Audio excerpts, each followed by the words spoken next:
SK news Telugu ఛానల్కు స్వాగతం. అనంతపురం జిల్లా కళ్యాణదుర్గం. మనసున్న మారాజు మన సురేంద్ర అన్న. మాట ఇచ్చాడు అంటే మడమ తిప్పడంతే.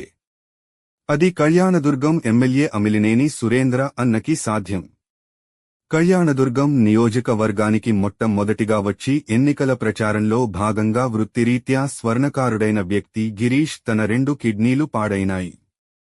డయాలసిస్ చేయించుకోవడం కోసం చాలా డబ్బు ఖర్చు పెట్టాను, ఆర్థికంగా చితికిపోయాను, నన్ను ఆదుకోండి అని మొరపెట్టుకున్నప్పుడు స్వర్ణకారుడి దినస్థితి చూసి చలించిన ఎమ్మెల్యే సురేంద్రబాబు ఇచ్చిన మాట ప్రకారం ఇప్పుడు కిడ్నీల వైద్య చికిత్సల కోసం స్వర్ణకారుల సంఘ నాయకులు అడగగానే వెంటనే గిరీష్ తండ్రి మహేశ్వరాచారికి ఈరోజు ప్రజావేదిక దగ్గరకు పిలిపించుకుని 3 లక్షల రూపాయలు ఇవ్వడం జరిగింది.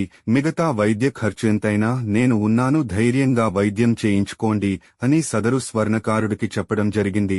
అలాగే ఆస్పత్రిలో వైద్యం చికిత్సలు చేపించుకుంటున్న బాధితుడు గిరీష్ను చరవాణి ద్వారా వీడియో కాల్లో మాట్లాడి మెరుగైన వైద్యం చేపించుకుని మంచి జీవితం కొనసాగిస్తావు, ఇబ్బంది ఏమీ లేదు, భయపడద్దు, నేనున్నానంటూ ధైర్యం చెప్పారు. ఇది తెలుసుకున్న నియోజకవర్గ ప్రజలు ఎమ్మెల్యే అమిలినేని సురేంద్రబాబు యొక్క దాతృత్వానికి ప్రశంసల జల్లులు కురిపిస్తున్న నియోజకవర్గ ప్రజలు ఇలాంటి నాయకుడు కదా కావాల్సింది, ఇదే కదా మానవత్వం, ఇదే కదా మంచి మనసున్న మారాజు అంటూ ప్రజలు నిలువెత్తున ప్రశంసలు కురిపిస్తున్నారు. ఇప్పుడున్న రాజకీయ పరిస్థితులలో నాకేంటి అని ఆలోచించే నాయకులు ఉన్నారే కాని ఇచ్చిన మాట కోసం తపన తాపత్రయం పడే వ్యక్తిని ఇప్పుడే చూస్తున్నాము. ఏది ఏమైనా నియోజకవర్గానికి ఒక మంచి మనసున్న నాయకుడు వచ్చాడని ప్రజలు భావిస్తున్నారు.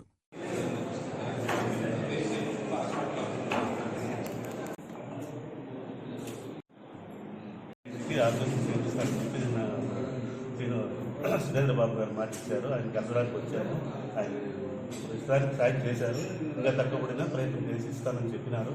ఆయన కృతజ్ఞతలు. స్వర్ణకార సంఘ అధ్యక్షుడిగా మా సంఘంలో స్వర్ణకారుడైన గిరీష్ బాబుకి ఆకస్మికంగా 2 కిడ్నీలు ఫెయిల్ అయ్యడంతో అతను చాలా దానికి ఖర్చుతో కూడిన పని కాబట్టి మేము మా ఎమ్మెల్యే సురేంద్రబాబు గారి దృష్టికి తీసుకెళ్ళాము. ఆయన పెద్ద మనసుతో మొత్తం దానికి భరించే ఖర్చు అంతా నేను భరిస్తానని ఆ రోజు మాకు మాట ఇచ్చారు. ఆ మాట ప్రకారంగా మొదటి విడతగా మాకు మొత్తం ఈరోజు నగదు 3 లక్షలు అక్షరాలు 3 లక్షల రూపాయలు ఇచ్చినారు. దీని తర్వాత మీరు ప్రాసెస్ స్టార్ట్ చేయండి, ఇంకా మీకు ఏమన్నా ఇంకా సహాయం ఉంటే మీరు చేస్తానని చెప్పి నాకు సంఘ ప్రెసిడెంట్గా నాకు పెద్ద బాధ్యత ఇచ్చినారు.